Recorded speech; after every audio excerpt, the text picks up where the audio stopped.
Selamat berjumpa lagi di channel ini. Channel ini menceritakan donghua martial master dalam versi novel. Jangan lupa like subscribe channel ini, karena subscribe sangat bermanfaat bagi channel ini. Mari kita dengarkan ceritanya. Bab 2. Ibu. Itu bagus.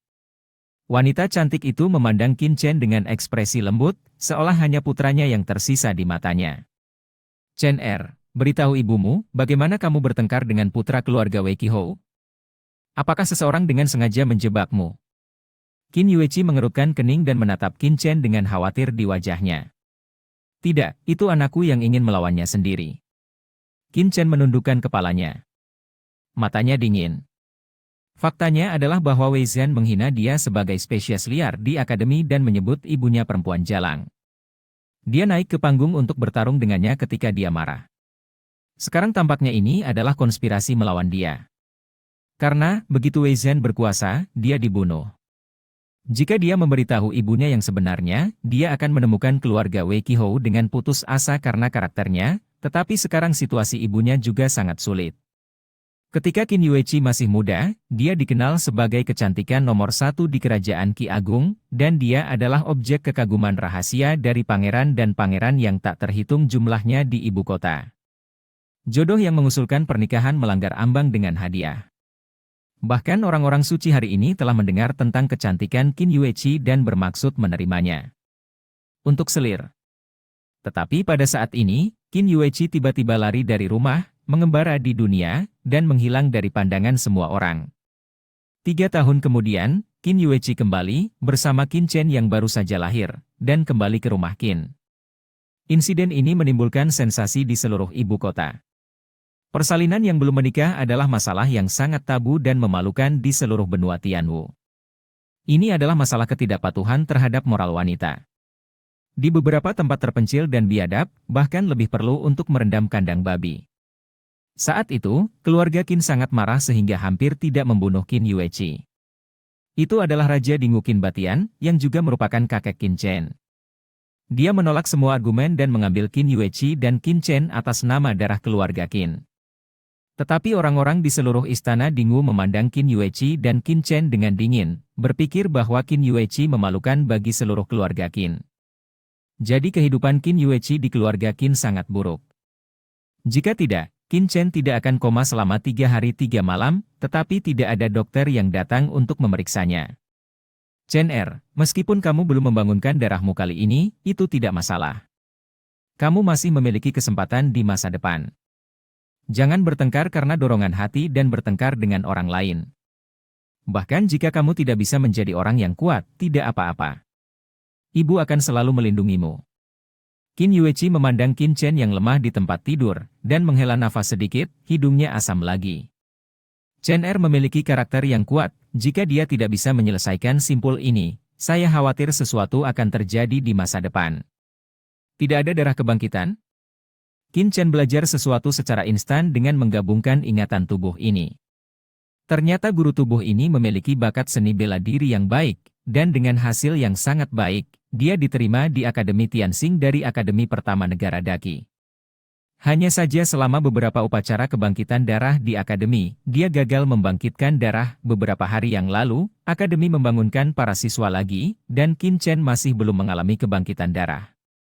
Di benua Tianwu, darah dihormati, dan tanpa darah kebangkitan, seseorang tidak dapat menjadi pembangkit tenaga listrik sejati. Pemilik sebelumnya dari tubuh ini sangat terkejut setelah mengetahui berita tersebut. Dia ingin menjadi lebih kuat untuk mengubah situasi dirinya dan ibunya di istana, tetapi dia tidak menyangka bahwa Tuhan akan membuat lelucon seperti itu dengannya. Di bawah keterkejutan, dia tertekan dan tidak bahagia setiap hari.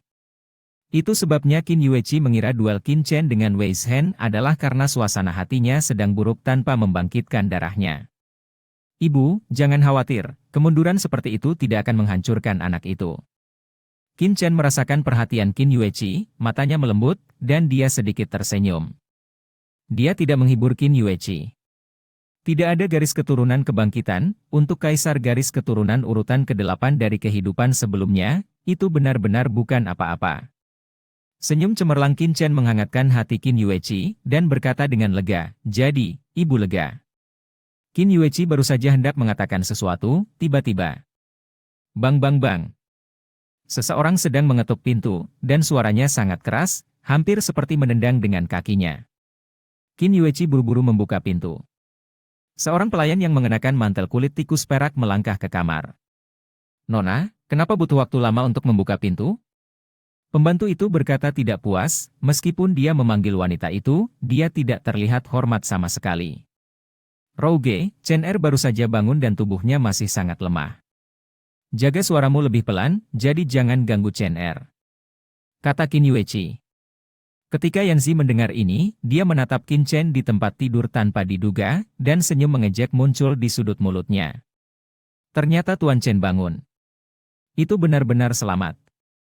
Dia mengucapkan selamat, tetapi tidak ada senyum di wajahnya, matanya dingin, seolah-olah Qin Chen berhutang uang padanya. Pelayan bernama Yanzi ini adalah salah satu pelayan pribadi Bibi Qin Chen, Nyonya Zhao. Keluarga Qin adalah keluarga yang setia dan setia. Nenek moyangnya telah menjadi komandan militer selama beberapa generasi. Mereka berjuang di medan perang untuk negara Qi besar dan membuat prestasi luar biasa. Pada generasi kakek Qin Chen, Qin Batian, momentumnya mencapai puncaknya, dan dia diberi nama Raja Dinghu oleh Raja Qi, dan dia membuka sebuah rumah. Dan putra Qin Batian, Qin Yuanhong, paman Qin Chen, menerima berkah dari leluhurnya, dan dianugerahi gelar An Pinghou oleh Raja Qi, dan bertanggung jawab atas Istana Dinghu. Oleh karena itu, bibi besar Qin Chen menjadi nyonya Istana Dinghu saat ini. Hanya Nyonya Zhao, bibi tertua Qin Chen, selalu sangat muak dengan Qin Chen dan Qin Yueqi, berpikir bahwa mereka berdua telah menodai reputasi rumah Pangeran Dinghu, dan mencoba segala kemungkinan untuk mengusir mereka. Apa yang kamu lakukan di sini? Qin Chen bertanya pada Rouge dengan dingin. Tuan Chen, berhentilah bergairah, saya tidak di sini untuk menemukan Anda. Yanzi melirik Qin Chen dengan heran. Qin Chen tidak berani berbicara dengannya seperti ini sebelumnya. Mengapa dia menjadi begitu berani setelah dia memulihkan hidupnya kali ini? Nona, istri saya menebak bahwa Anda ada di sini bersama Tuan Chen. Apakah benar Anda belum melupakan perjanjian dengan istri Anda?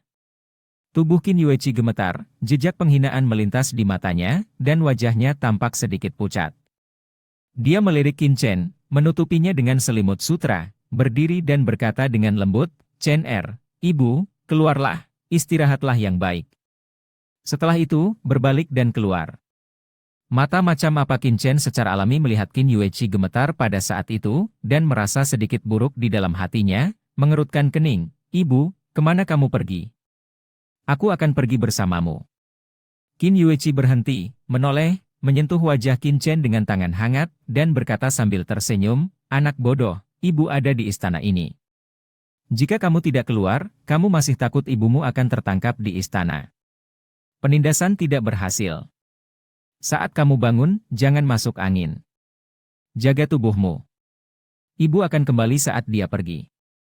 Qin Chen mengerutkan kening dan berkata, tidak, Ibu, beritahu anak itu, kamu dan Madam Zhao telah menyetujui sesuatu. Wajah Qin Yueqi ragu-ragu, tidak tahu bagaimana berbicara. Ke samping. Rouge berkata dengan tidak sabar, seorang yang setengah mati yang bertanya begitu banyak apa yang harus dilakukan, saya akan memberitahu Anda secara langsung. Ibumu berjanji kepada istri kita untuk bertemu dengan Pangeran Qi hari ini. Sekarang Pangeran Qi telah tiba di ruang tamu dan menunggunya meninggal. Apa, Zhao Qirui?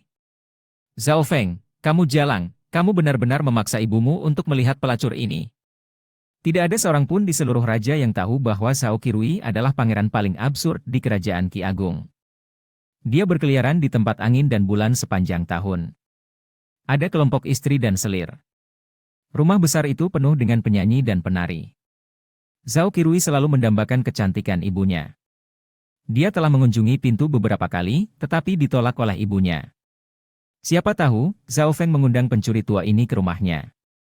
Qin Chen menatap Rouge dengan ganas, dengan dua lampu dingin di matanya, dan berkata dengan marah, dan kamu pelayan murahan, keluar dari sini. Apa katamu? Rouge gemetar karena marah dan menunjuk ke arah Qin Chen dengan jari-jarinya, tetapi terhalang oleh tatapan Qin Chen, dia tidak berani berbicara, tetapi berkata dengan marah kepada Qin Yueqi, Nona, Apakah Anda anak baptis seperti itu? Dan Anda dan Wang Ye apa yang terjadi, tetapi Anda berjanji sekaligus. Tidakkah Anda ingin menyesalinya? Ibuku berjanji? Qin Chen kaget dan menatap ibunya. Bagaimana itu bisa terjadi? Dalam ingatanku, ibuku sangat muak dengan Zhao Qirui dan bahkan lebih bermasalah dengan pengejarannya. Bagaimana Anda bisa setuju untuk bertemu dengannya? Dia ingin mendengar jawaban negatif dari ibunya, tetapi melihat tubuh Qin Yueqi bergetar, dia bertahan. Chen Er, kamu baru bangun tidur, istirahat dulu, jangan sakiti tubuhmu, itu tidak baik, ibu hanya melihatnya, tidak akan melakukan apa-apa. Pada akhirnya, Qin Yueqi berkata dengan susah payah. Qin Chen memandang Qin Yueqi dengan tidak percaya, dan berkata dengan cemas, "Ibu, mengapa? Kamu tidak tahu Zhao Qirui, kamu tidak tahu jika kamu pergi menemuinya, itu seperti mulut domba." "Mengapa? Tuan Chen, apakah Anda masih memiliki wajah untuk bertanya mengapa?" Yan Zi memandang Qin Chen dengan mengejek, "Anda berkelahi dengan orang-orang, tidak sadar, dan melihat bahwa Anda tidak dapat hidup, itu adalah ibu Anda yang baik di luar istri kami." Berlutut sepanjang malam, dan memintanya untuk memberikan dewa pengembalian. Nyonya Zhao baik hati dan menyetujui permintaan misi. "Anda masih memiliki wajah untuk bertanya mengapa, jika saya jadi Anda, saya akan dipukul dan dibunuh di sini." "Diam." Qin Yueqi menatap Rouge dengan tiba-tiba, dan berkata dengan marah, "Zhao berjanji padaku untuk tidak menceritakan masalah ini, kamu berani berbicara omong kosong." Melihat ibu yang marah, Qin Chen merasakan sakit di hatinya, dia akhirnya mengerti, ternyata ibu setuju kepada Zhao Feng untuk melihat Zhao Qirui agar bisa kembali ke dewa untuk menyelamatkan dirinya. Kembali ke pil dewa. Itu hanya pil kelas 2, bernilai beberapa ribu koin perak. Tetapi sang ibu menyerahkan martabatnya untuk pil pemulihan ini. Hati Qin Chen terkejut, dan air mata mengalir di matanya. Dia bangkit dari tempat tidur, meraih Qin Yueqi yang hendak pergi, mengertakkan gigi dan berkata, "Ibu, kami di sini, tidak ada yang akan melihatmu. Jangan khawatir, mulai hari ini dan seterusnya, aku tidak akan membiarkan ibuku menciummu lagi. Kesulitan apapun tidak akan membiarkan Anda bertemu dengan bajingan nafsu Zhao Qirui." Tubuh Qin Yueqi terguncang, air mata berkedip di matanya yang indah menatap Qin Chen. Ekspresi Qin Chen dingin, dia menatap Rouge dengan dingin. Matanya seperti pisau tajam, dan dia berkata dengan dingin, "Adapun kamu, keluar dari sini sekarang."